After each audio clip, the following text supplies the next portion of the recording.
রাজ্যে নেশা কারবারিদের উপদ্রব বৃদ্ধি পেয়েছে সর্বত্র। পুলিশও নানা কারণে তাদের আটক করতে পারছে না। ফলে এখন সাধারণ মানুষকে এগিয়ে এসে নেশা কারবারিদের আটক করে পুলিশের হাতে তুলে দিতে হচ্ছে। এবার সূর্যমণিনগর বিধানসভা কেন্দ্রে নেশা কারবারিদের উপদ্রব বন্ধ করতে শ্রীনগর থানায় ডেপুটেশন দেয় যুব মোর্চার মণ্ডল কমিটি।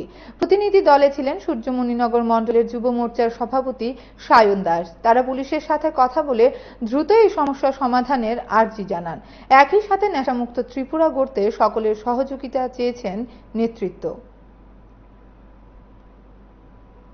আমরা সূর্যমণি মণ্ডল যুব মোর্চা তরফ থেকে আমাদের এই বিধানসভা যতগুলি থানা আছে সবগুলি থানার মধ্যে আমরা কিছু যুব মোর্চা তরফ থেকে কিছু স্মারকলিপি তুলে দিচ্ছি যে আমাদের এলাকার বিগত কিছুদিন ধরে নেশা যেভাবে বাড়া হচ্ছে সেটাকে আমরা প্রশাসনের মাধ্যমে যেন যুবকরা হাতে নাতে ধরতে পারে।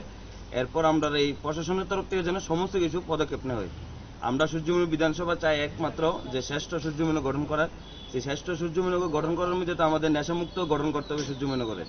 আমরা চাই সকলে মিলে এটাকে আমরা সবাই সহযোগিতা করব এবং প্রশাসনকে আমরা বলে দিয়েছি যেন তারা সবাই মিলে আগামীকালকে যেন সেটার দিকে লক্ষ্য রাখে।